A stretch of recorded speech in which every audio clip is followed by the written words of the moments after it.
सबको जय यीशु सहाय praise the Lord. प्रार्थना परिवार फिर से आप सबका आज की आराधना प्रार्थना में प्रभु यीशु मसीह के जीवित और सामर्थी नाम से हम सभी प्रार्थना परिवार के भाई बहन मिलकर साथ में हमारी अगुआ प्रभु की दासी सिस्टर एस्तर, प्रभु के दास भाई राज, आप सबों का हार्दिक स्वागत करते हैं, हार्दिक अभिनंदन करते हैं। आशा है कि आप सबों पर ईश्वर की अनुग्रह, ईश्वर की कृपा, ईश्वर का प्रेम बना हुआ और आप निरंतर प्रभु के प्रेम में बने हुए हैं, प्रभु के मार्ग पर आप आगे बढ़ रहे हैं और संगति में आप सभी बने हुए हैं। प्रभु जो हमसे बेहद प्रेम करते हैं, प्रभु की यह अनुग्रह है हम पर कि उसने हमें इस संसार में से अपनी नाम की महिमा के लिए चुन लिया है कि हम उसके राज्य का विस्तार करें, उसके संग रहें, उसके साथ रहें, उसकी महिमा करें, उसकी स्तुति करें। वह हर दिन हमें अपने जीवन के मार्ग को बतलाते हैं, सिखलाते हैं अपने वचनों के माध्यम से, अपने दास दासियों के माध्यम से, कि हम उसे जान पाए, उससे सीख पाए और प्रभु के मार्ग पर चल पाए। तो आइए, जब प्रभु ने आज के इस समय में फिर से हमें एक साथ मिलाया है, एक साथ जोड़ा है कि हम उसके उपस्थिति में आए, एक शिष्य के समान उसे सुने, तो आइए हम सभी जहाँ कहीं भी हैं, जो इस आराधना भवन में हैं, जो ऑनलाइन यूट्यूब के माध्यम से जुड़े हैं, हम सभी एक मन होकर फिर से उस अनुग्रह के सिंहासन के निकट आए और उस पर अपना ध्यान को लगाएं। तो आज की इस आराधना प्रार्थना में मैं हूँ भाई भूषण, मेरे दाहिनी ओर है भाई रोहित है, बाईं ओर बीच में है मेरी धर्मपत्नी बहन अंजना और साथ में है बहन कीर्ति। आज की इस आराधना प्रार्थना में आरंभिक प्रार्थना करेंगी बहन अंजना, आराधना में अगुवाई मैं करूंगा और भाई रोहित करेंगे, वचनों को पढ़ेंगी बहन कीर्ति। आज वचन की उद्घोषणा और अंतिम विशेष आशीष की प्रार्थना होगी प्रभु के दास भाई राज के द्वारा। तो आप सभी हमारे संग इस आराधना प्रार्थना में बने रहें। आइए हम एक दूसरे के लिए प्रार्थना करें और प्रभु आज के दिन में जो आशीष हमें देना चाहते हैं, जो बातें सिखलाना चाहते हैं, उन एक आशीषों को, उन एक बातों को हम सभी ग्रहण करने वाले हो पाए। तो आइए हम इस आराधना प्रार्थना में आगे बढ़ें। आइए इस वक्त हम सभी प्रार्थना के लिए अपने आप को तैयार करें। हम उस पिता को, उस ईश्वर को अपने ऊपर अधिकार करने दें, अपने आप को समर्पित करें कि वो पिता जैसा हमें बनाना चाहते हैं, जैसा हमसे इच्छा रखते हैं, चाहते हैं, जो जीवन हमें जीते हुए देखना चाहते हैं, इस वक्त उस पिता को हम महसूस करें और प्रभु से कहें कि हे पिता, इस वक्त हम सब एक मन होकर आपकी आत्मा को पुकारते हैं प्रभु कि हम में से प्रत्येक पर आप अपनी आत्मा के द्वारा अधिकार लीजिए प्रभु, कि आपने जो जीवन हमें जीने के लिए दिया है, हे प्रभु, हम अपने रिश्तों में, अपने परिवार में, हम जहाँ कहीं कार्यरत हैं वहाँ पर, जिनके अधीन हम रहते हैं वहाँ पर, हे प्रभु, हम तेरी इच्छा को पूर्ण करने वाले हो सकें।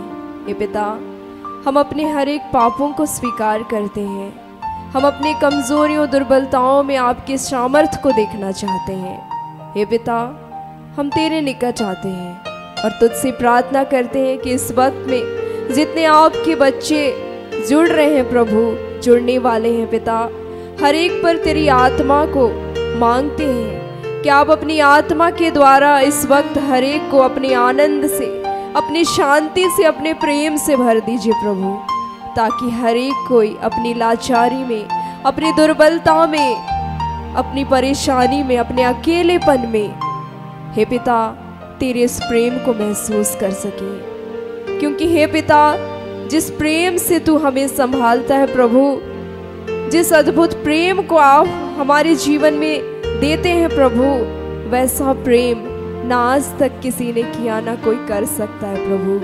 हे पिता, हम सब कुछ इस वक्त आपको समर्पित करते हैं। जब हम आपकी आराधना करेंगे, आपके नाम को पुकारेंगे, आपको धन्य कहेंगे, आपके गुणों का बखान करेंगे प्रभु, तो हम तेरी उस अद्भुत उपस्थिति से भर जाएं पिता। हे प्रभु, जो ये संसार नहीं दे सकता, जब हम तेरी संगति में आते हैं प्रभु, तब हम तेरे उस प्रेम को महसूस करते हैं। हे पिता, आपने हमारे जीवन में अपने दास दासी के माध्यम से हमेशा बातें की हैं प्रभु, ताकि हम तेरी वाणी को सुने, तेरे पीछे चले, और तो जो तेरी इच्छा है, जो तेरी शिक्षा है प्रभु, उसे हम अपने जीवन में, अपने लोगों में, अपने परिवार में बांटने वाले हो सकें। हे पिता, इस वक्त का नियंत्रण आपके हाथों में देते हैं प्रभु। हर एक आपके बच्चों को आपके हाथों में देते हैं। उनके जीवन की हर एक प्रार्थनाओं को आपको समर्पित करते हैं प्रभु, कि आज आपने हर एक के जीवन में उनकी प्रार्थनाओं का उत्तर दिया है प्रभु। और हे प्रभु, जिन बातों के लिए हम बार बार आपको पुकारते रहे हैं, जिन परेशानियों से निकलने के लिए, जिन उलझनों से निकलने के लिए हम बार बार आपका नाम लेते रहे हैं प्रभु, आपने उस सामर्थ को, आपने अपनी आत्मा को उंडेल दिया है प्रभु। और एक नई शक्ति के साथ, एक नए सामर्थ के साथ प्रभु, हम आपके साथ फिर से चलने के लिए तैयार हैं प्रभु। हम आपका धन्यवाद करते हैं। हे प्रभु, जो बातें हमें दुख देती थी, जो बातें हमें सताती थी, आज उन परिस्थितियों के बीच भी हम गर्व से प्रभु आपके नाम को आदर से लेने वाले हो सकते हैं प्रभु। हम आपका धन्यवाद करते हैं। हे पिता, इस वक्त जब हम आपके वचनों को सुनेंगे प्रभु, हे प्रभु, उन वचनों में, तेरे शब्दों में उस शक्ति को महसूस करेंगे प्रभु, जो हमें जीवन देगी प्रभु। हे पिता, आज की आराधना को, प्रार्थना को आपने सफल किया है, और इस आराधना प्रार्थना में आपने अपनी उपस्थिति को दिया। इस संगति में आपने अद्भुत कार्य किए हैं प्रभु। हम आपका धन्यवाद करते हैं। सब कुछ आपके हाथों समर्पित करते हुए प्रार्थना जीवित यीशु मसीह के नाम से मांगते हैं। इसे सुनकर अपने स्वर्ग के राज्य में ग्रहण कर, आमीन।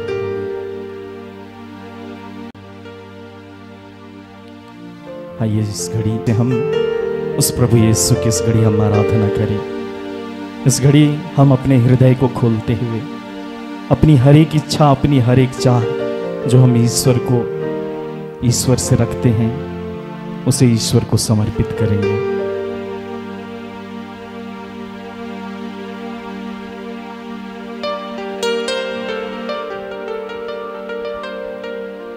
तेरे साथ रहूं, तेरे साथ चलूं, तेरे साथ रहने हे प्रभु। यह दिल मेरा तड़पे,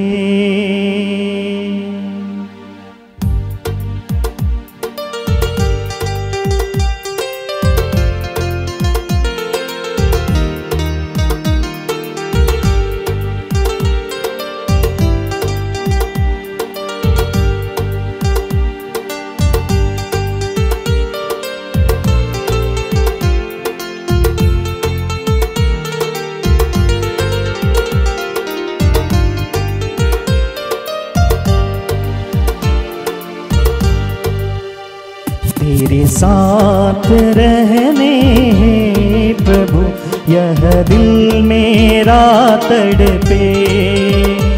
तेरे साथ रहने प्रभु, यह दिल मेरा तड़पे।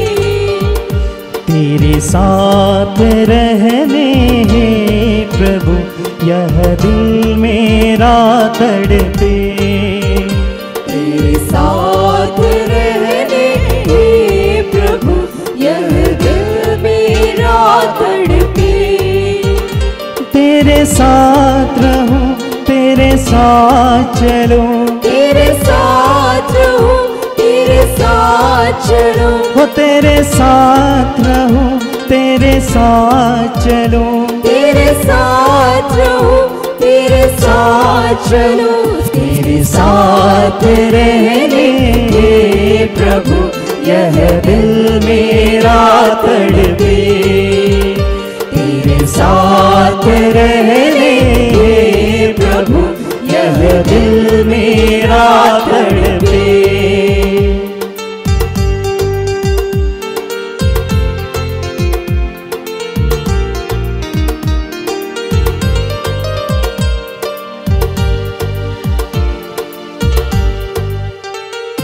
तेरे साथ जुड़ने प्रभु यह दिल मेरा तड़पे। तेरे साथ जुड़ने प्रभु यह दिल मेरा तड़पे। तेरे साथ जुड़ने प्रभु यह दिल मेरा तड़पे। तेरे साथ जुड़ने प्रभु यह दिल मेरा तड़पे। तेरे साथ जुड़ूं तेरे साथ फलूं, तेरे साथ जुड़ूं तेरे साथ फलूं। तेरे साथ जुड़ूं तेरे साथ फलूं। तेरे साथ जुड़ूं तेरे साथ फलूं। तेरे साथ जुड़ने प्रभु यह दिल मेरा तड़पे। तेरे साथ जुड़ने प्रभु यह दिल मेरा तड़पे।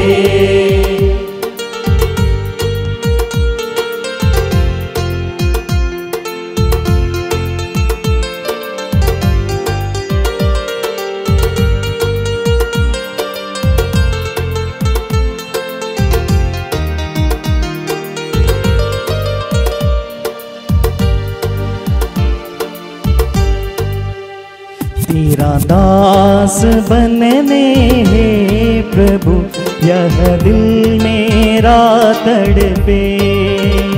तेरा दास बनने प्रभु यह दिल मेरा तड़पे।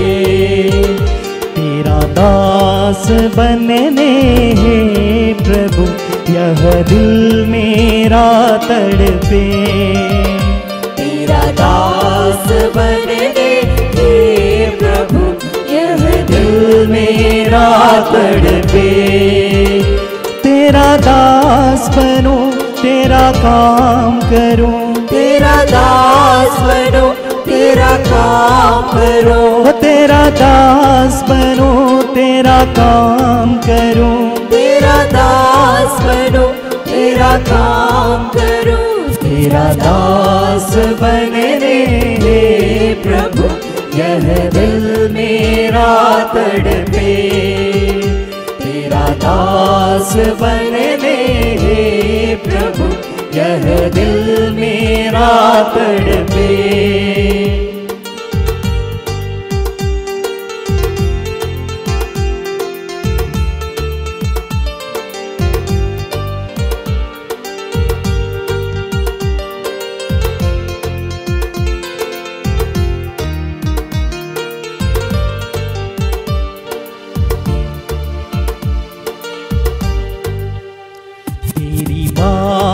सुनने प्रभु यह दिल मेरा तड़पे।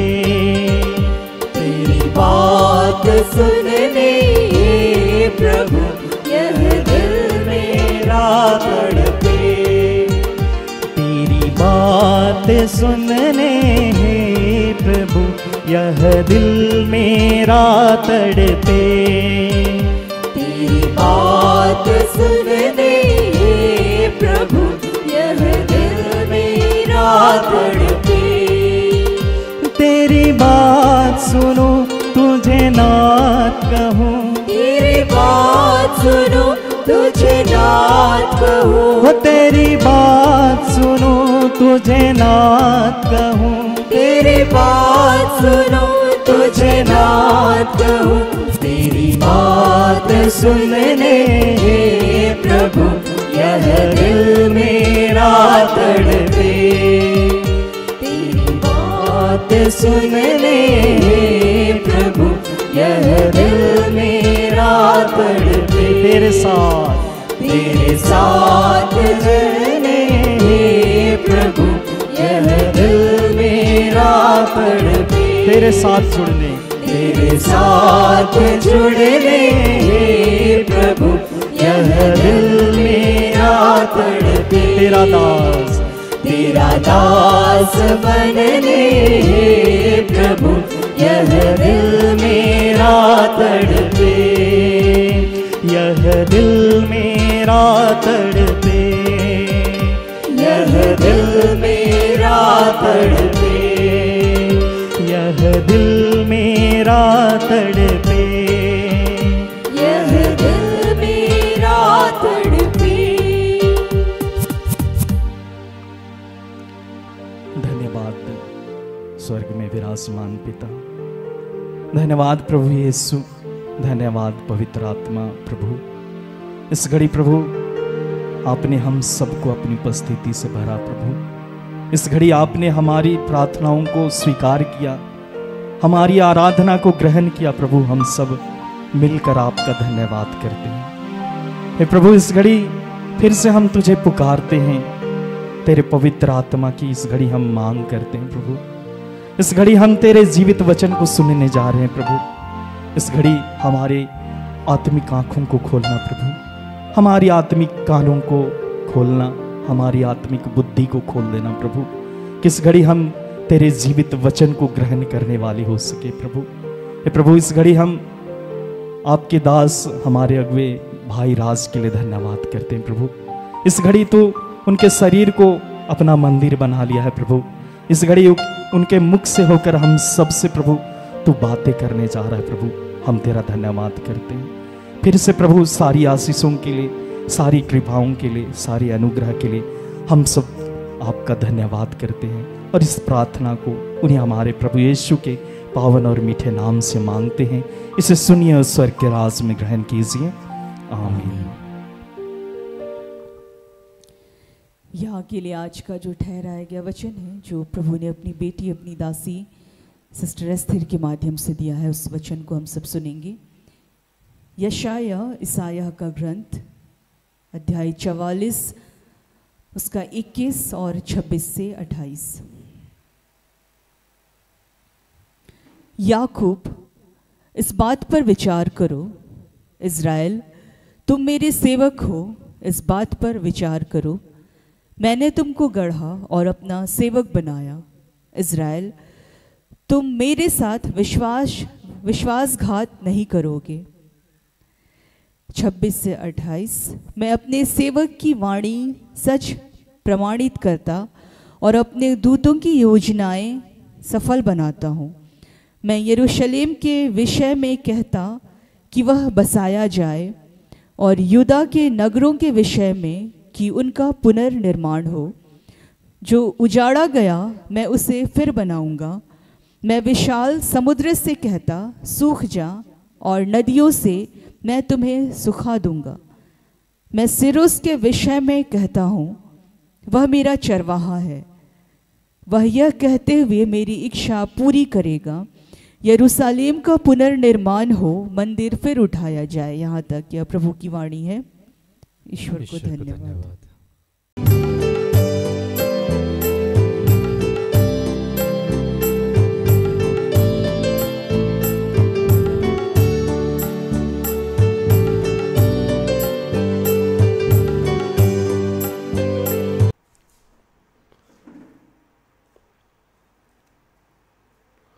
सबों को जय यीशु। यीशु सहाय, प्रेज द लॉर्ड।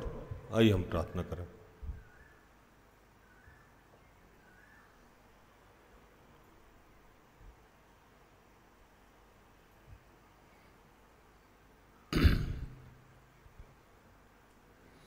ये है दयालु पिता, हे स्वर्ग और पृथ्वी के सृजनहार, हे हम सबके रचयिता, हम तेरा धन्यवाद करते हैं आज के सुंदर और आशीषित दिन के लिए, जो तूने एक नए अध्याय के रूप में हमारे जीवन से जोड़ दिया। धन्यवाद प्रार्थनावता परिवार के लिए, ऐसी जितनी संस्थाएं हैं, सेवकाई है, चर्च है, उन सब के लिए तेरा धन्यवाद करते हैं। और धन्यवाद करते हैं सिस्टर एस्थर के लिए, ऐसे जितने तेरे दास दासी हैं, पास्टर हैं, पादरी हैं, फादर हैं, उन सब के लिए तेरा धन्यवाद करते हैं। धन्यवाद करते हैं इस वक्त जितने लोग मुझे जहाँ से देख रहे हैं, सुन रहे हैं, उन सब के लिए, उनके जीवन से जुड़े हर बात, हर कार्य, हर लोग के लिए तेरा धन्यवाद करते हैं कि पिता, गर्भ से लेकर अब तक तूने हमें संभाला, हमारी छोटी से लेकर बड़ी सारी ज़रूरतों को सही खाते खोल के पूर्ण किया। हम तेरा धन्यवाद करते हैं और धन्यवाद करते हैं कि प्रभु हम चाहे जिस भी अवस्था में थे उस अवस्था को नज़रअंदाज करते हुए तूने हमारा चुनाव किया है प्रभु, और आज अपने राज्य के विस्तार में हमारे शरीर का योगदान लेता है। हमारे जीवन से जुड़े हर बात, हर कार्य, हर लोग, प्रत्यक्ष अप्रत्यक्ष, सजीव निर्जीव, हर चीज़ का तू अपनी महिमा के लिए इस्तेमाल करता है। हम तेरा धन्यवाद करते हैं। और प्रभु उन तमाम बातों के लिए जो हमने आपकी इच्छा के विरुद्ध किया है उसके लिए तुझसे क्षमा चाहते हैं। अपने पुत्र यीशु के लहू से धो के शुद्ध और पवित्र कर, और इस वक्त जो भी हम सबको सिखाना समझाना चाहता है उसके लिए अपने सामर्थ्य को भेज। पिता, पुत्र, पवित्र आत्मा, जो भी डिस्टर्बेंस की बातें हैं, जो भी रुकावट की बातें हैं, वो सब यीशु के नाम से समाप्त करते हैं। और धन्यवाद किया प्रार्थना प्रभु यीशु के जीवित और पवित्र नाम से मांगते हैं। दया से सुन और स्वर्ग के राज में ग्रहण कर। आमीन।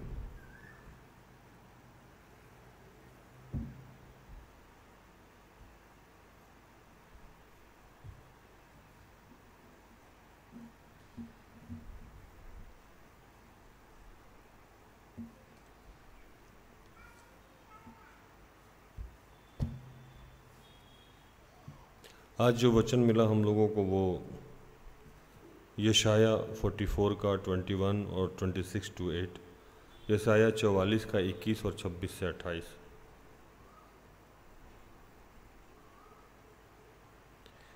हे याकूब, हे इस्राएल, इन बातों का स्मरण कर, तू मेरा दास है।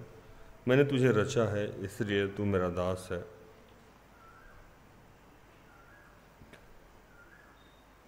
मैं तुझको ना भूलूंगा और अपने दास के वचन को पूरा करता और अपने दूतों की युक्ति को सफल करता है। जो यरूशलेम के विषय में कहता है वो फिर बसाई जाएगी, और यहूदा के नगर के विषय में वो फिर बनाए जाएंगे, और मैं उनके खंडहरों को सुधारूंगा। जो गहरे जल से कहता है तू सूख जा, तेरी नदियाँ को सुखाऊंगा। जो क्रूस के विषय में कहता है वह मेरा ठहराया हुआ चरवाहा है और मेरी इच्छा पूरी करेगा। इस्राएल के विषय में कहता है वह बसाई जाएगी, और मंदिर के विषय में तेरी नींव डाली जाएगी।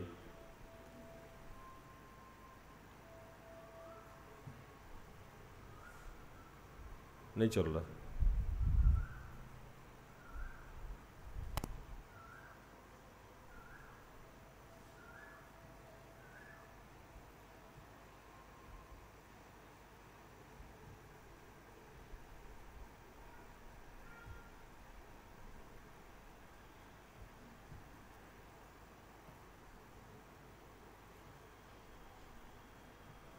आज जो वचन मिला हम लोगों को वो यशाया नबी के ग्रंथ से मिला। एक समय ऐसी स्थिति आई थी कि यशाया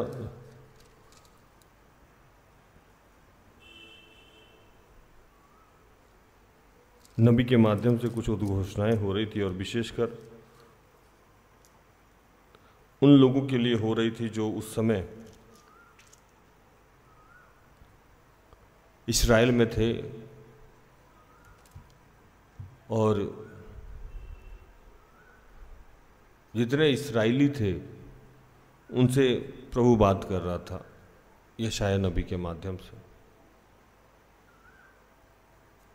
वो निराश थे, वो हताश थे, वो परेशान थे, भविष्य अंधकार में दिख रहा था, कुछ भी समझ में नहीं आ रहा था।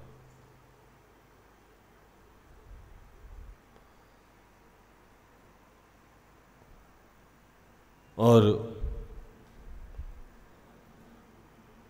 यशाया नबी के माध्यम से कह रहे थे कि जाके इन लोगों को बताओ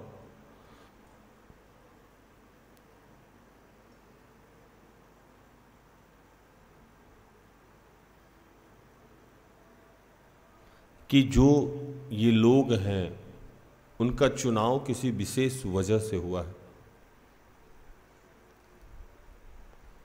इसलिए हर हाल में ये सेटल होंगे, हर हाल में ये कामयाब होंगे, हर हाल में ये आशीषित होंगे।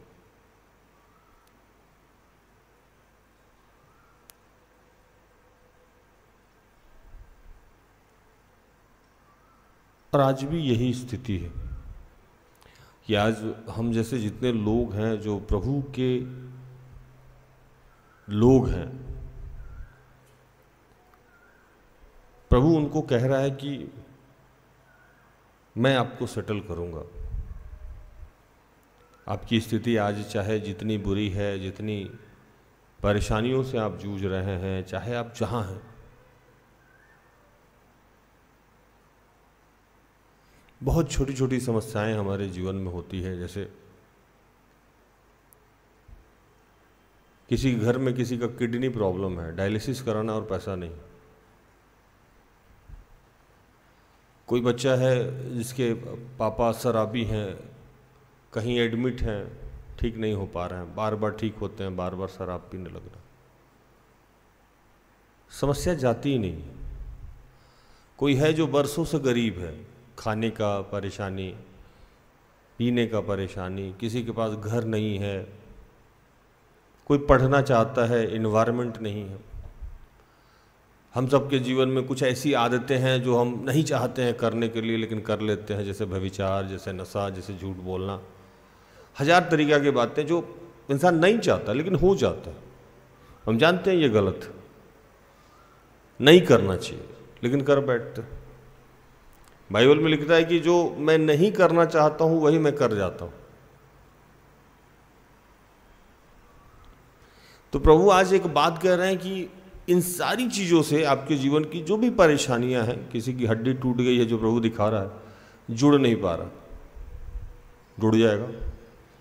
किसी के शरीर में इस वक्त पूरा घाव का घाव प्रभु दिखा रहा है, ठीक नहीं हो पा रहा, इचिंग कर कर के परेशान है, ठीक हो जाए। बरसों से बीमारी है, थक गया है आदमी। एक बच्ची के बारे में प्रभु इस वक्त दिखा रहा है कि वो बहुत दिनों से दुर्घटना ग्रसित है, दुर्घटना की वजह से वो बेड पे है, अब वो उसकी उठने की बारी। किसी की ब्लीडिंग है, रुक नहीं रही है, प्रभु कह रहा आज रुक जाएगी। परेशानियां इतनी कि जिसको बोल बोल के पूरी रात बीत जाए, लेकिन परेशानियों का अंत नहीं है। दांत का दर्द है, जा नहीं रहा, सर का दर्द है, जा नहीं रहा, आंख से खूब पानी गिर रहा, पति पत्नी का जो क्लेश है वो खत्म नहीं हो रहा। बहुत सारे लोग ऐसे हैं जिनके पति पत्नी के रिश्ते तलाक तक पहुंच गए। अब लग रहा है कि अब कोई सिस्टम नहीं है, अब कोई रास्ता नहीं है, कंप्रोमाइज नहीं हो सकता। बच्चे जो हैं इतने मनचले हो गए हैं, इतने उटपटांग हरकत कर रहे हैं कि लग रहा है कि अब ठीक नहीं होगा। कुछ माँ बाप हैं जो बहुत परेशान कर रहे हैं अपने बच्चों को, हर तरीका की समस्या से हम इस वक्त जूझ रहे हैं।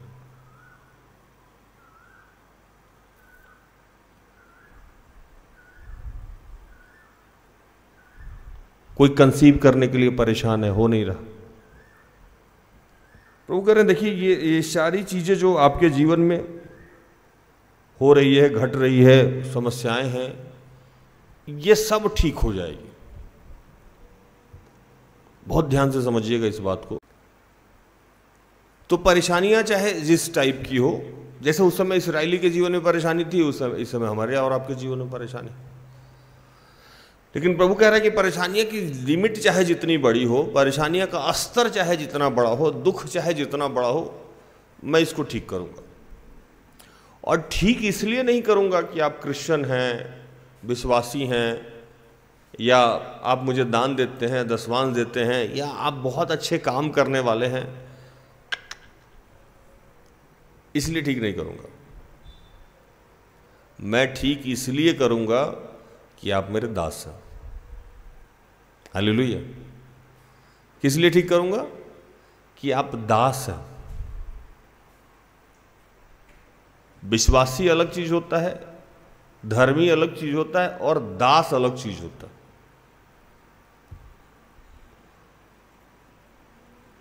दास, सेवक, सर्वेंट, प्रभु का काम करने वाला लोग, जैसे मैं, जैसे भूषण भाई, जैसे सिस्टर एस्थर, इस वक्त मैं जितने आदमी से बात कर रहा हूं वो सब भी प्रभु के दास हैं। जितने लोग जहां से सुन रहे हैं वो सब प्रभु के दास हैं।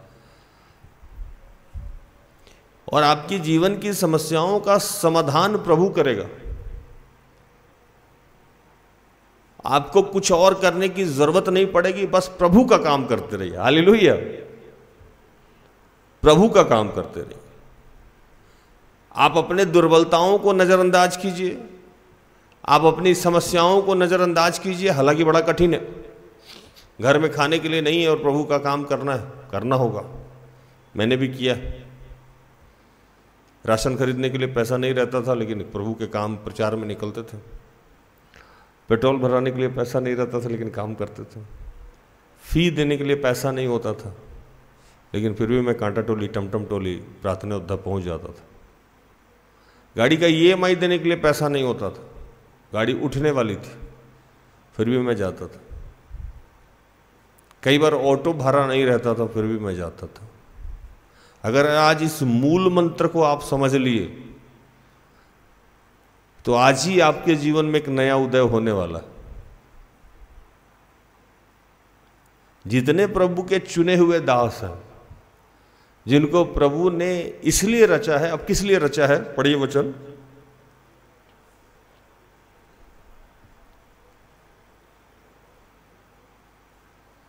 आठ,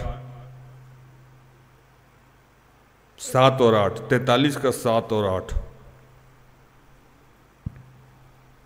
यशाया 43 का 7 और 8, यशाया 43 का 7 और 8। हर एक जो मेरा कहलाता है, जिसको मैंने अपनी महिमा के लिए सृजा, जिसको मैंने रचा और बनाया है, आँख रहते हुए अंधे और कान रहते हुए बहरे को निकाल ले आओ। इसलिए रचा। आप कितने बीमारी में हैं इससे कोई फर्क नहीं पड़ता उसको। आप कितने लाचारी में हैं, आप कितने गरीबी में हैं, आपके पापा का क्या हो रहा है, आपके मम्मी का क्या हो रहा है, आपके चाचा का क्या हो रहा है, आपका विवाह हुआ कि नहीं, आपका बच्चा हुआ कि नहीं, कह रहा आप मेरा काम करो। इसी के लिए आपको सृजा गया। आप सिर्फ मेरा काम करो। काम करना ही होगा आपको।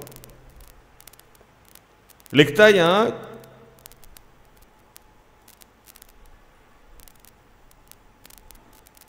10, 43 का 10। यहोवा की वाणी है, तुम मेरे साक्षी हो और मेरे दास हो, जिन्हें मैंने इसलिए चुना है कि समझ कर मेरी प्रतीति करो और यह जान लो कि मैं वही हूँ। मुझसे पहले कोई परमेश्वर ना हुआ और ना मेरे बाद कोई होगा।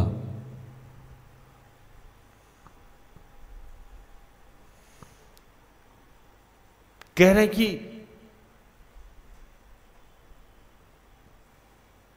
तू मेरा साक्षी हो और मेरा दास हो। साक्षी मतलब विटनेस,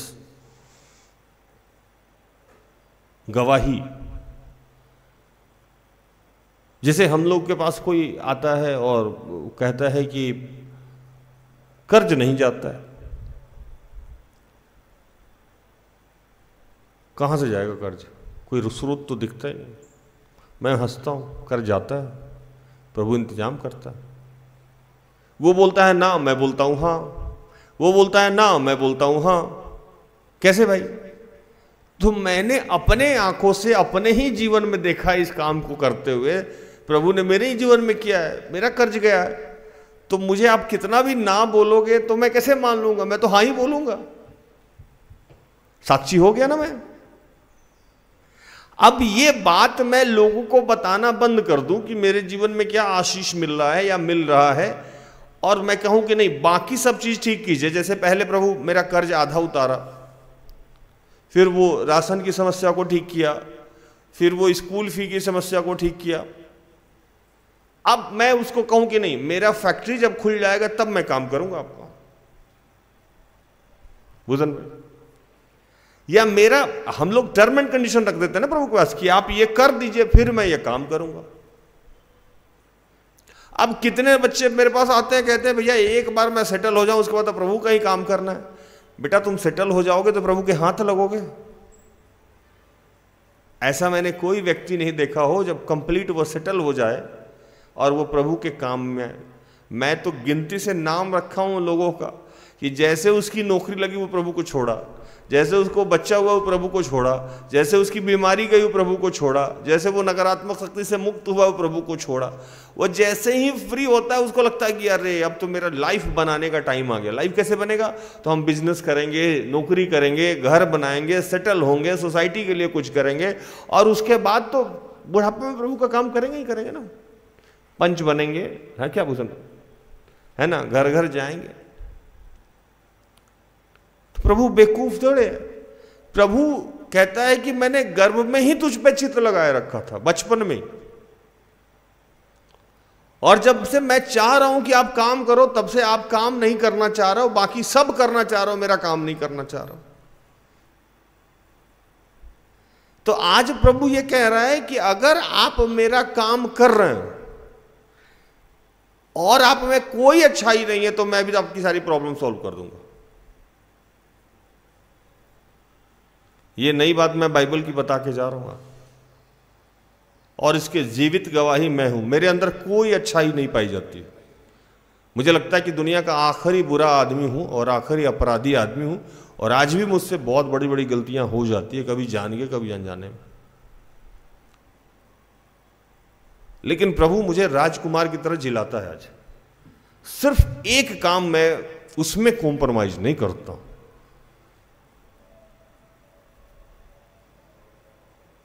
काम में आप चाहे जितना भी मेरे लिए लविंग हो, केयरिंग हो, चाहे आप मेरे कोई भी लगते हो, जहां सेवकाई की बात आती है मेरा आंख उलट जाता है।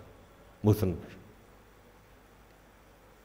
वो आदमी को मैं दिल से लगा के रखूं, उसको अपने सर पे बैठा के रखूं, वो मेरी बेटी हो, पत्नी हो, लवर हो, दोस्त हो, माँ हो, बाप हो, भाई हो, बहन हो, जैसे ही सेवकाई की बात आई, वो चाहे मेरा जितना अजीज हो, चाहे मेरे जितने लाभ का हो, चाहे वो मेरे जितने हानि का हो, अगर वो मेरे सेवकाई में डिस्टर्बेंस क्रिएट कर रहा है तो वो मेरे दुनिया का सबसे बड़ा दुश्मन हो जाता उस समय।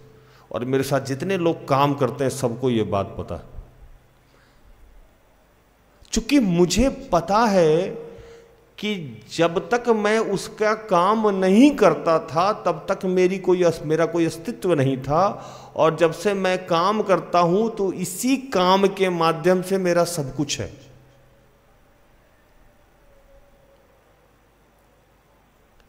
तो जिस काम के माध्यम से मेरी पहचान है, जिस काम के माध्यम से मेरे जीवन में आशीष है, जिस काम के माध्यम से आप मुझे सुन रहे हो, जिस काम के माध्यम से सिस्टर एस्थर मुझे जानती हैं, जिस काम के माध्यम से ये 200-250 का टीम मेरे साथ चलता है, वही मेरी पहचान है। तो उससे मैं गद्दारी कैसे कर लूं? वो तो मेरी पहचान है, वो तो मेरा अस्तित्व है, वही है। उसके सामने कुछ भी नहीं। क्या भूषण? और आज यही आप लोगों को समझना होगा कि आप जितने लोग प्रभु के दास और दासी हैं, जिस दिन इस बात को समझ लिए कि इस काम से ऊपर कोई काम नहीं, प्रभु आपके जीवन को बदलना शुरू कर देगा। आप यहां बैठे रहिएगा, पापा का इलाज होता रहेगा। मेरे फादर जब मिसिंग थे तो मैं ढूंढने नहीं गया था, प्रभु ढूंढ के मुझे फोन करवा दिया। हम लोग थाना पुलिस सब कर लिए भूषण भाई, टीवी तक में ऐड दिलवा दिए, पिताजी मेरे नहीं मिले। और एक दिन अचानक मामा जी के नंबर पे फोन आया, मामा जी के लैंडलाइन पे, कि ये आदमी यहां है, इनका नाम ये है, क्या आप इनको जानते हैं? मामा जी बोले हाँ हाँ जानते। तो हम लोग जाके आगरा से उनको लेके आए। हमारे ढूंढने से वो नहीं मिले, लेकिन पिताजी को ढूंढ के कौन लाया? ईश्वर। आज भी अगर आपके घर में कोई खो गया है, आप परेशान नहीं हो जाए, प्रभु ढूंढ के लाएगा उसको।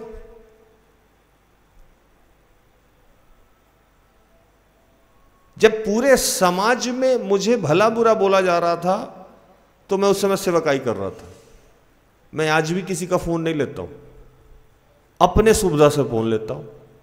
अब मैं बाइबल पढ़ रहा हूं, आप फोन की जगह नहीं लूंगा। मैं प्रार्थना कर रहा हूं, आप फोन की जगह नहीं लूंगा। मैं काउंसलिंग में हूं, आप फोन की जगह नहीं लूंगा। फोन लूंगा किसका? जिस बच्चे को मैंने काम से भेजा, वो सेवकाई के काम से गया, उसका मैं फोन ले लेता हूं। टीम का कोई बच्चा फोन किया, अगर मैं बाइबल स्टडी में, तो हो सकता है ले लूंगा फोन, क्योंकि वो भी प्रभु का सेवा ही है।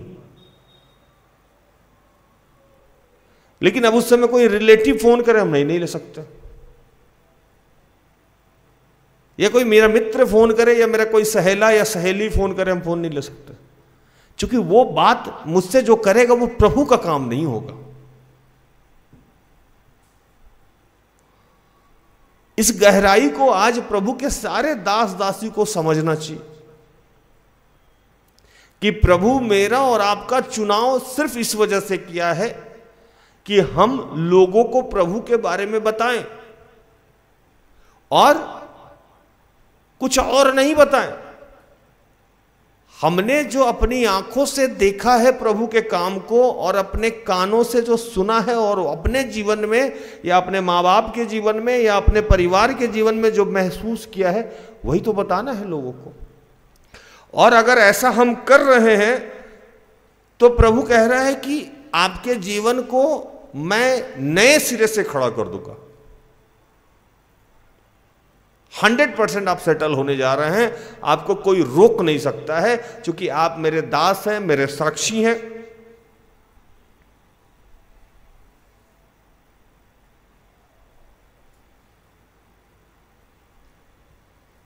इसमें आपका कोई टैलेंट नहीं होगा, बस आपका एक ही काम है, जो मैं बार बार आज इसको काम पे ज्यादा जोर कर रहा हूं। आप प्रभु के कौन है? दास।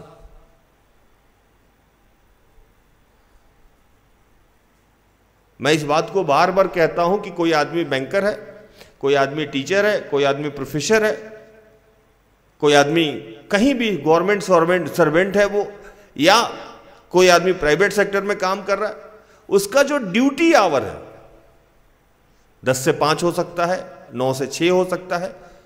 वो अपने ड्यूटी आवर में अगर अपने काम के प्रति ईमानदार है और पूरी निष्ठा से काम कर रहा है, तो उसके जीवन की सारी समस्याएं धीरे धीरे धीरे धीरे उस काम के माध्यम से ठीक हो जाएगी। नहीं भूषण भाई? हो जाएगी ना। सरकारी नौकरी है या प्राइवेट नौकरी है, 2 साल 3 साल बाद परमानेंट हो जाता है, और परमानेंट होने के बाद हम लोन ले सकते हैं। किस बल पे? उस नौकरी के बल पे। धीरे धीरे हम घर बना लेते हैं उस नौकरी की वजह से, हम अपने बाल बच्चे को पढ़ा लेते हैं उस नौकरी की वजह से। बेशक वो आदमी हो सकता है कि थोड़े समय के लिए व्यभिचार में हो, वो आदमी हो सकता है थोड़े समय के लिए नशे में हो, उसमें दुर्बलताएं हो सकती है, लेकिन अगर वो कर्तव्य के प्रति निष्ठावान है तो आज नहीं तो कल, कल नहीं तो परसों वो सेटल हो जाएगा। हाँ या नहीं? सेटल हो जाएगा। जब आप गवर्नमेंट सर्वेंट हैं, प्राइवेट सेक्टर में सर्वेंट हैं, तो आपकी ये अवस्था है, तो यहां तो आप वर्ल्ड गवर्नमेंट जो चलाता है उसके सर्वेंट हैं। यही बात तो वो कह रहा है कि आपको जो मैंने काम दिया है वो काम तो कर लो, बाकी आपके अंदर क्या दुर्बलता है, क्या कमी है, क्या सही है, ये मुझे बताने की क्या जरूरत है। ये तो मैं जानता ही हूं कि तुम चोर हो, तुम पापी हो। पतरस से जब वो मिले तो वो जानते थे ना कि पतरस इनकार करेगा 3 बार। पतरस ने थोड़ी ही बोला था कि हम इनकार करेंगे, उन्होंने कहा था कि हम जानते हैं कि तुम 3 बार इनकार करोगे। यही आज ही जिसको जिसको पकड़े है वो जाके बोला कि भैया, मैंने जैसे आज सुबह के प्रचार में कहा कि आदम जाके बोला प्रभु से कि मैं नंगा हूं। ईश्वर को नहीं पता था उसके पहले कि वो नंगा है।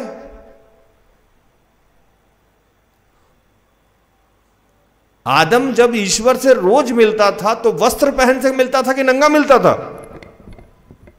नंगा मिलता था दोस्त। 365 दिन वो नंगा ही मिलता था। आज उसको जानकारी हो गई कि वो नंगा है, प्रभु तो पहले से जानता था कि वो नंगा है। आदम कभी भी वस्त्र पहन के प्रभु से मिला ही नहीं। उस दिन उसने भले बुरे का ज्ञान का फल खा लिया, जो मैं आज सुबह के प्रचार में कह रहा था। भले बुरे का ज्ञान, बुद्धि हो गया उसको, सांसारिक बुद्धि हो गया, तो उसको लगने लगा अरे मैं नंगा हूं। अबे भाई आदम भैया, जितने साल से प्रभु ने आपको बनाया, अपने हाथ से बनाया, नंगा ही बनाया था, वस्त्र दिया नहीं आपको, और वही आप मिल रहे थे उससे। और ये भी नहीं कि आपको बच्चा बनाया था, आपको जवान पुरुष बनाया था। ऐसा नहीं लिखा है बाइबल में कि एक छोटा सा नन्हा सा बच्चा बनाया था, आदम को बनाया, फिर वो किशोरी अवस्था में गया, फिर वो जवान हुआ। ऐसा नहीं, आदम एक संपूर्ण मर्द बनाया गया था, पुरुष बनाया गया था। और कहीं बाइबल में नहीं लिखा है कि वो वस्त्र पहनाया गया था। लेकिन आदम उस दिन जाके कहता है मैं नंगा हूं। कौन सी नई बात आप बताने चले गए प्रभु को? नंगा ही बनाया था आपको, और रोज आपकी और उसकी मीटिंग नंगा ही हो रही थी। तो मैं अगर बिस्तर पे क्या करता हूं, बंद कमरे में क्या करता हूं, बाथरूम में क्या करता हूं, मेरा किससे क्या गड़बड़ है, क्या अच्छा है बुरा, ये प्रभु को बताने की क्या जरूरत है भैया? प्रभु तो जानता है, और इस जानने के बाद भी कहता है कि तू मेरा दास है। बताइए जरा, इसके बाद भी कह रहा है कि तू मेरा दास है। इस बात पे मैं फोकस ही नहीं कर रहा हूं कि तू क्या करता है, तू सिर्फ मेरा काम कर, मैं तुम्हें सेटल कर दूंगा। भूषण भाई, सच्चाई कि नहीं सच्चाई?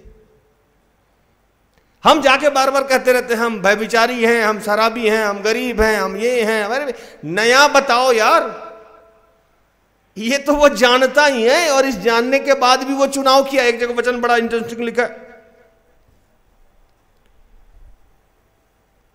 कहता है कि मैंने तुमसे कोई बलि का सामान नहीं मांगा, खाने के लिए नहीं मांगा, बकरी नहीं मांगा, कोई मांस नहीं मांगा कि आके मेरे ऊपर चढ़ावा करो। कुछ मांगा? नहीं मांगा, कुछ भी नहीं मांगा आपसे। लेकिन फिर भी तूने मुझे थका दिया है। कैसे थका दिया है? लिखिए, पढ़िए एक वचन,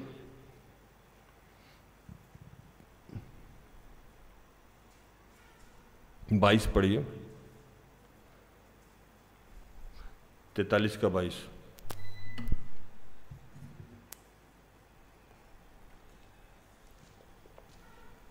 अरे यार, शायद 43 का बाद मिला, 43 का। तो भी हे याकूब, तूने मुझसे प्रार्थना नहीं की, वरन हे इस्राएल, तू मुझसे उकता गया है। और पढ़ो वचन। मेरे लिए होम बलि करने को तू मेमने नहीं लाया, और ना मेल बलि चढ़ाकर मेरी महिमा की। देख, मैंने अनबलि चढ़ाने की कठिन सेवा तुझसे नहीं कराई, ना तुझसे धूप लेकर तुझे थका दिया है। तू मेरे लिए सुगंधित नरकट रुपये से मोल नहीं लाया, और ना मेल बलियों की चर्बी से मुझे तृप्त किया, परंतु तूने अपने पापों के कारण मुझ पर बोझ लाद दिया है, और अपने अधर्म के कामों से मुझे थका दिया है। मैंने तुमसे कुछ नहीं मांगा, लेकिन अब तुम प्रार्थना भी नहीं करते हो, और जितना सारा गलत काम किए थे इससे तुमने मुझे थका दिया था। चलो भाई, ये भी समझे कि तुम पापी थे, ये थे, वो थे। मैंने तो ये सब कुछ भुला के तुम्हें एक्सेप्ट किया। तुम जैसे थे, हम लोग जैसे, माँ कैसे एक्सेप्ट करती है बच्चों को? कीचड़ में है, पोटी लगा हुआ है, सुसु लगा हुआ है, जिस अवस्था में है उसी अवस्था में वो उसने आपको एक्सेप्ट किया एक मां की तरह,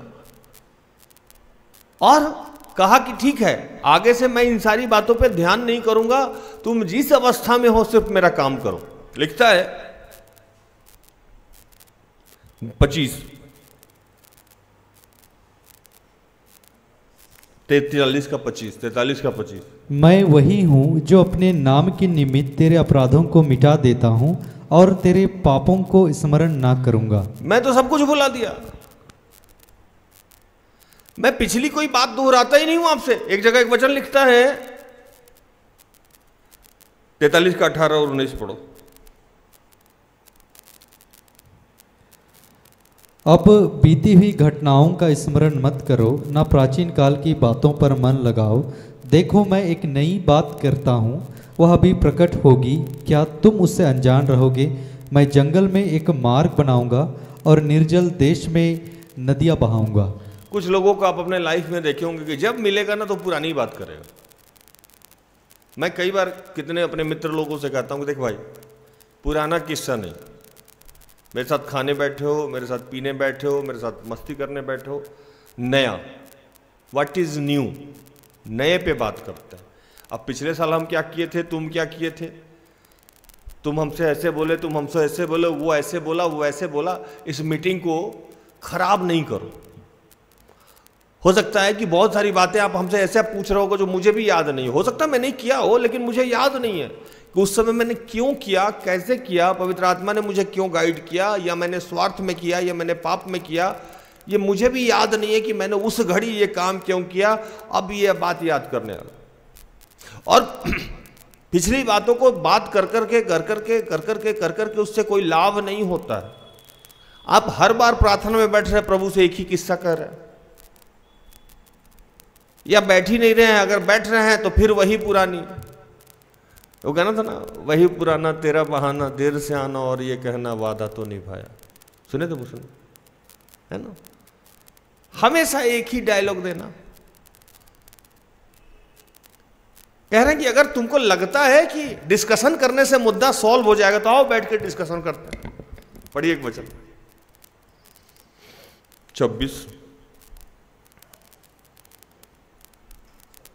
हाँ उसी का 26। मुझे स्मरण करो, हम आपस में विवाद करें, तू अपनी बात का वर्णन कर जिससे तू निर्दोष ठहरे। कह रहे हैं कि एक काम करो,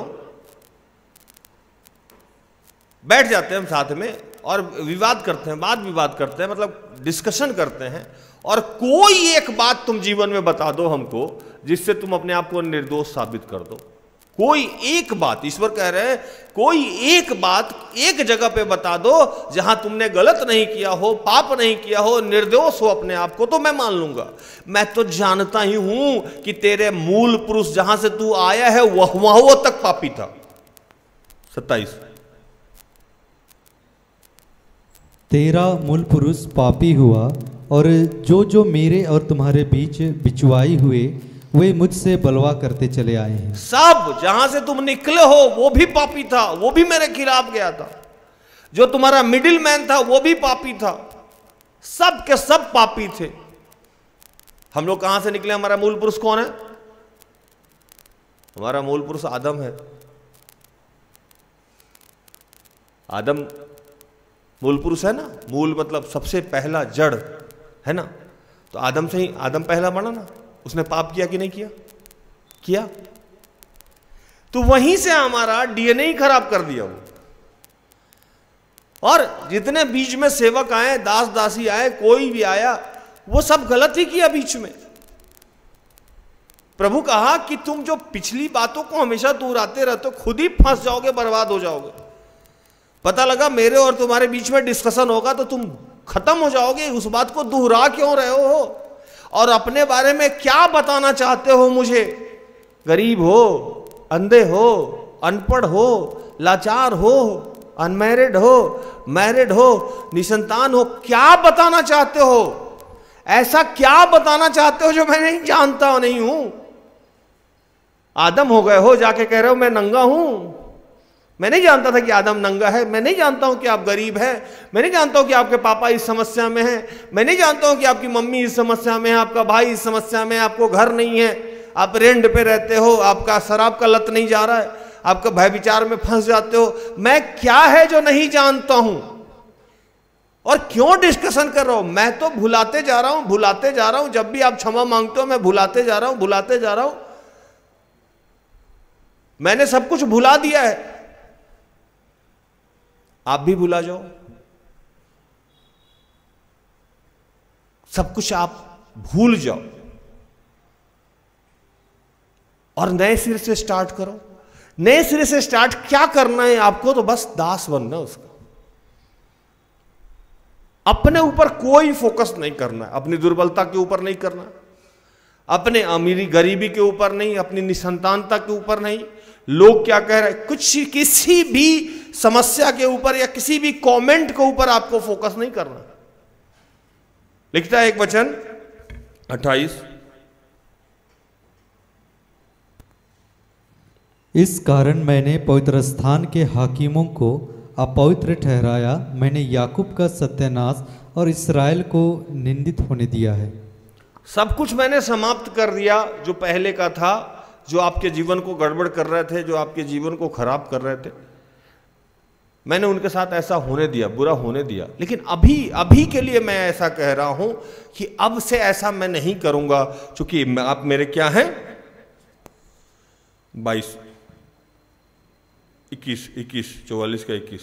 हे याकूब, हे इस्राएल, इन बातों को स्मरण कर, तू मेरा दास है, मैंने तुम्हें रचा है। हे इस्राएल, तू मेरा दास है, मैं तुझको ना भूलूंगा। कह रहा है कि मैं तुमको भूल ही नहीं सकता।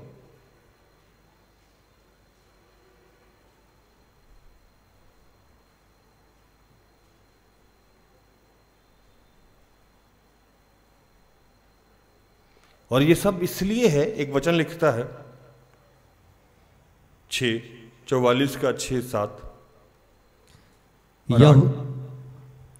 यहोवा जो इस्राएल का राजा है, अर्थात सेनाओं का यहोवा जो उसका छुड़ाने वाला है, वह यूं कहता है, मैं सबसे पहला हूँ और मैं ही अंत तक रहूँगा, मुझे छोड़ कोई परमेश्वर है ही नहीं। जब से मैंने प्राचीन काल में मनुष्यों को ठहराया, तब से कौन हुआ जो मेरे समान उसको प्रचार करे या बताए या मेरे लिए रचे अथवा होने वाली बातें पहले ही से प्रकट करे। 8, मत डरो और ना भयभीत हो, क्या मैंने प्राचीन काल ही से ये बातें तुम्हें नहीं सुनाई और तुम पर प्रकट नहीं की? तुम मेरे साक्षी हो। क्या मुझे छोड़ कोई और परमेश्वर है? नहीं, मुझे छोड़ कोई चट्टान नहीं, मैं किसी और को नहीं जानता। कह रहे हैं कि शुरू से लेकर अंत तक मैंने जो तुम्हारे साथ किया है और आगे करूंगा, ये कोई और कर ही नहीं सकता। और जो बातें मैंने तुम्हारे साथ की है वो दूसरे को बताएगा कौन? तुम ही बताओगे ना भाई। तुम बताना ही नहीं चाह रहे हो।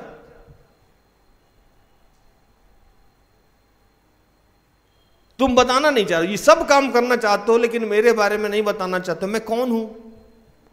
मैं क्या कर सकता हूं? तुम देखे थे ना समुद्र को 2 भाग में बांटते हुए, तो तुम ही बताओगे ना। हाँ भूषण भाई, तुम देखे थे ना कि बादल के खंभा को आगे आगे जाते हुए, तुम ही बताओगे ना। तुम देखे थे कि मैं मन्ना बरसा रहा हूं ना, तुम बताओगे। तुम करोगे नहीं, हम नहीं जाके बताएंगे, पहले हमको प्रतिज्ञा देश लेके जाइए। नहीं ले जाएंगे भूषण भाई। जो तुमने देखा, जो तुमने चखा, जो तुम्हारे सामने घटना घटी, उसके बारे में तुम डिस्कस ही नहीं कर रहे हो। लोग जानेगा कैसे मेरे बारे में? पहले आपके घर में कोई आशीष मिला, उसको आप बताने को तैयार नहीं हो, वो छोटा आशीष हो गया।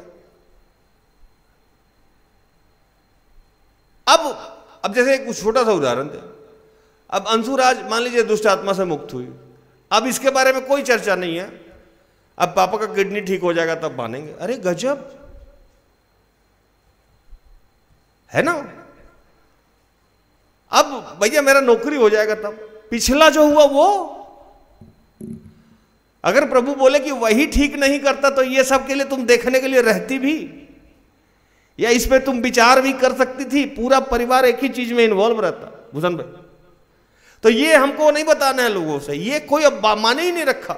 जैसे इस्राएली के सामने लाल समुद्र 2 भाग में बढ़ गया, उसके लिए कोई मतलब ही नहीं था।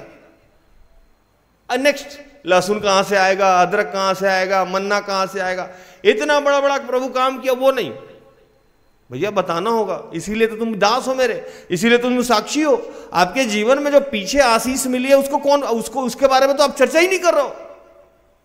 मेरे पास लोग आते हैं कि भैया नौकरी का आशीष चाहिए, चलो मिल गया, प्रभु दे दिया, चला गया। गवाही के लिए अगर फोन किया गया, कल आएंगे, परसों आएंगे, इस रिट्रीट में समय नहीं है, ड्यूटी बहुत टाइट चल रहा है। फिर कुछ दिन बताया, भैया शादी का आशीष के लिए क्या कह रहा प्रभु? पुराने आशीष को आपने किसी को बताया? उसका इंपॉर्टेंस समझा आपने? चलो शादी का आशीष प्रभु दे दिया, फिर आप गायब। आप बगल में भी किसी को कहने नहीं जा रहे हो कि प्रभु के द्वारा ये पत्नी हमको मिली है। लव मैरिज है, ये अरेंज मैरिज है। ये आपको ये कहने में शर्म आती है कि प्रार्थना योद्धा के परिवार प्रार्थना योद्धा में गए थे, सिस्टर एस्तर से, भाई राज से प्रार्थना कराए और मेरा शादी अच्छे से हो गया ना।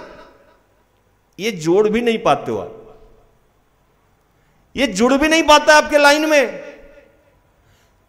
लोग प्रोफेसर हो जाते हैं, पीएचडी कर लेते हैं, चले जाते हैं, घर में इतना सारा आशीष मिला, बताने में भी शर्म लज्जा आती है कि प्रभु ने किया है, भैया ने प्रार्थना किया था या दीदी ने प्रार्थना किया था। ये मेरे टैलेंट से मैंने पीएचडी किया है, ये मेरे टैलेंट से मैंने नौकरी किया है, ये मेरे टैलेंट से घर बना है।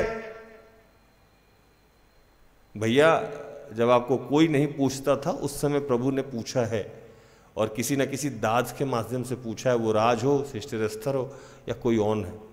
आपने उसको ऐसे डिलीट मार दिया है लाइफ से ना, जिंदगी से ना, कि जैसे वो कोई घटना ही नहीं थी। वैसे ही जैसे समुद्र दो भाग में बट गया था, कोई घटना नहीं थी,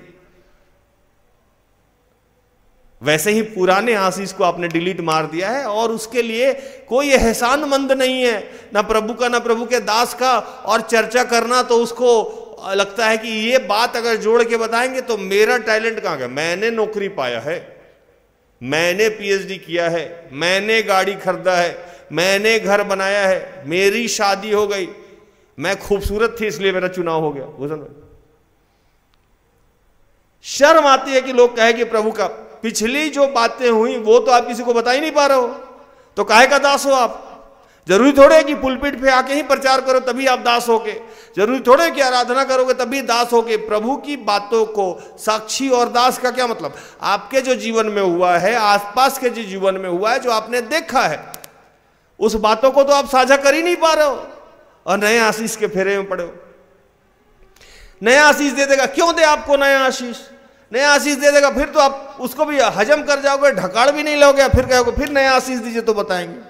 प्रभु बेवकूफ है। प्रभु कह रहा है कि आज मैं सब कुछ आपका सेटल कर दूंगा, चिंता करने की जरूरत नहीं है। आप में चाहे जितनी भी दुर्बलताएं हैं, जितनी भी समस्याएं हैं, लेकिन आप हमेशा याद रखिए कि आप मेरे दास हैं, आप मेरे साक्षी हैं, और अगर आप दास हैं तो काम करना होगा। भूषण भाई, आपको काम करना होगा। मैं हर बात एक प्रचार में एक बात कहता हूं कि प्रभु ने मुझसे मेरा कमिटमेंट किया है कि तुम मेरे बच्चों का ध्यान रखो, मैं तुम्हारे बच्चों का ध्यान रखूंगा। मतलब तुम मेरा काम करो, मैं तुम्हारे परिवार का और बाकी लोगों का काम करूंगा। सीधा कमिटमेंट है, इसमें कोई घुमा फिरा के बात नहीं है। इसलिए जैसे सेवकाई की बात आती है मैं उलट जाता हूं, इससे प्यारा मुझे कुछ भी नहीं। यह मुझे यीशु ने सिखाया कि पिता के आदेश जो है वो करना है, और उससे ज्यादा करीबी कोई नहीं है। यीशु भी यही काम करते थे। वो पृथ्वी पे आए, उनको वचन सुनाना था, सुनाते थे, फिर उनको लोग खाने के लिए ढूंढता था, वो गायब हो जाते थे। जा कहां गए यीशु, मिले नहीं, फिर नेक्स्ट डे मिले।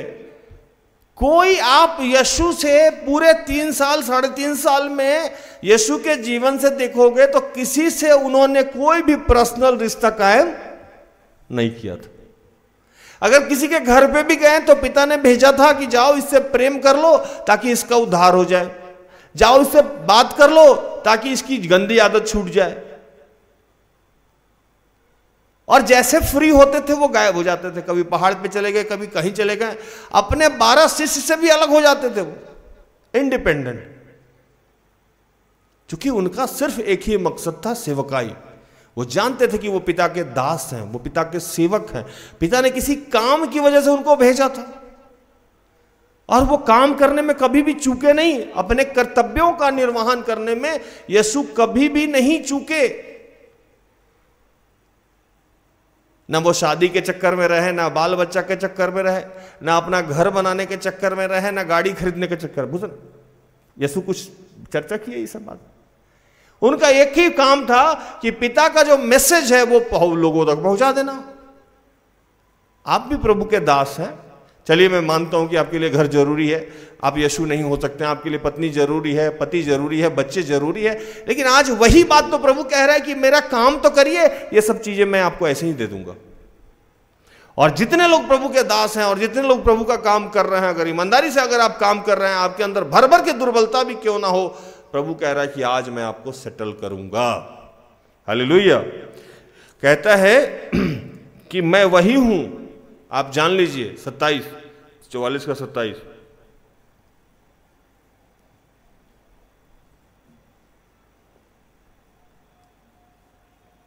ईसाया 44 का 27 पढ़ो। जो गहरे जल से कहता है तू सूख जा, मैं तेरी नदियों को सुखाऊंगा। कह रहा है कि मैं जब कहता हूं कि जल सूख जा तो सूख जाओ, मेरा पावर समझो। मैंने कहा पृथ्वी बन जाए तो बन जाए, मैंने कहा चांद हो जाए तो हो जाए, मैंने कहा सूरज हो जाए तो हो जाए, मैंने कहा पानी को इस भाग इतने भाग में बढ़ जाए। मैं वो हूं और वही मैं कह रहा हूं। 28 पढ़िए। जो कुस्तरू के विषय में कहता है वह मेरा ठहराया हुआ चरवाहा है और मेरी इच्छा पूरी करेगा। यरूशलेम के विषय कहता है वह बसाई जाएगी और मंदिर के विषय तेरी नींव डाली जाएगी। हाँ, वही मैं, वही अपना पावर बता रहे हैं पिता कि देखो मैं कितना शक्तिशाली हूं और मैं कह रहा हूं ये बात कि आपको मेरी फिर से सेटल करूंगा। आपको बस प्रभु का काम करते रहना है। कोई कंफ्यूजन है तो मैं क्लियर कर दूं, अगर प्रभु का काम करने के लिए, ये मैं नहीं कह रहा हूं कि घर परिवार छोड़ के सेवकाई करने आइए। आपके जीवन में जो भी आशीष मिला है वो दूसरे से साझा तो करना ही होगा। वो उसके लिए भी तो आपको फुर्सत नहीं मिल रहा है। प्रभु कह रहा है कि मैं आज आपको सेटल कर दूंगा। प्रभु इन सारे वचनों से आप सबको और मुझे भी आशीषित करे। आमीन।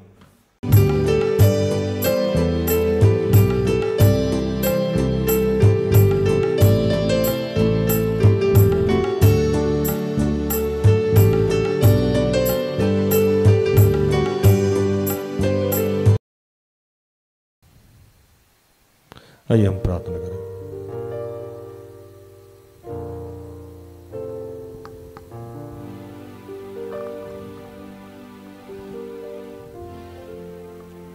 कि हे दयालु पिता, हे स्वर्ग और पृथ्वी के सृजनहार, हे हम सब करे रचयिता, प्रभु जितने लोग तेरे साक्षी हैं, तेरे दास हैं, वो चाहे जिस भी समस्या में हो, जिस भी परेशानियों में हो, जहां भी हो, वो तेरा कार्य करें प्रभु, तेरे बारे में लोगों को बताएं। आज ऐसी शक्ति, ऐसी सामर्थ्य तू हम सबको दे रहा है, हम तेरा धन्यवाद करते हैं।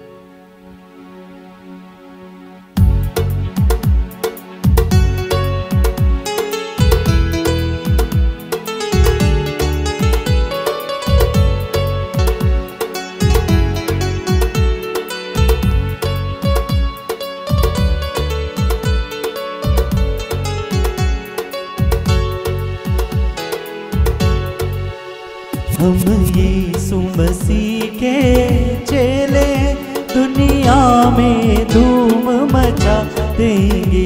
हम यीशु मसीह के चेले दुनिया में धूम मचा देंगे। दुनिया में धूम मचा देंगे। दुनिया में धूम मचा देंगे। दुनिया में धूम मचा देंगे। दुनिया में धूम मचा देंगे। जो नींद में पड़कर सोते हैं, जो नींद में पड़कर सोते हैं, उपदेश से उनको जगा देंगे। हम यीशु मसीह के चेले दुनिया में धूम मचा देंगे। ये पिता, जितने तेरे दास दासी हैं, जितने तेरे साक्षी हैं, उनके लिए मैं प्रार्थना करता हूँ प्रभु कि उनके जीवन में चाहे जो भी दुर्बलता है, जो भी कमियां हैं, जो भी समस्याएं हैं, प्रभु उन सब से उन्हें तू आज निजात कर, उन सब से उन्हें मुक्त कर, ताकि और अधिकाई से वो तेरे राज्य का विस्तार कर सके, योगदान कर सके। प्रभु हम धन्यवाद करते हैं। आज जितने बीमार लोग हैं मैं उनके लिए प्रार्थना करता हूँ। मैं प्रार्थना करता हूँ जितने बेरोजगार लोग हैं उनके लिए प्रार्थना करता हूँ। जो लोग पवित्र आत्मा के लिए भूखे और प्यासे हैं मैं उनके लिए प्रार्थना करता हूँ। जिनके पारिवारिक में कोई समस्या है मैं उनके लिए प्रार्थना करता हूँ। मैं प्रार्थना करता हूँ जो निसंतान लोग हैं मैं उनके लिए प्रार्थना करता हूँ। मैं प्रार्थना करता हूँ हर अवस्था में जहाँ भी जो है, जिस समस्या में है, जो गर्भ धारण किए हुए, मैं उन सब के लिए प्रार्थना करता हूँ। मैं इस देश के प्रधानमंत्री, राष्ट्रपति, अपने मुख्यमंत्री, अन्य जितने मुख्यमंत्री, राज्यपाल हैं उनके लिए मैं प्रार्थना करता हूँ। इन दिनों जिनका भी प्रभु, जिनके भी परिवार में कोई समस्या हुई है, निधन हुआ है, मैं उनके लिए प्रार्थना करता हूँ। जितने बुजुर्ग हैं, माता पिता हैं, विधवा हैं, विधुर हैं, निसंतान हैं, मैं उनके लिए प्रार्थना करता हूँ। जितने भाई भाई में क्लेश है, मैं उनके लिए प्रार्थना करता हूँ। और शरीर में जिस भी प्रकार की बीमारी है, वो सब यीशु के नाम से समाप्त हो रहा है। हम इसलिए तेरा धन्यवाद करते हैं। हम मन की कुंडी खोलेंगे, हम मन की कुंडी खोलेंगे, और ज्ञान की मोती बांटेंगे, और ज्ञान के मोती बांटेंगे।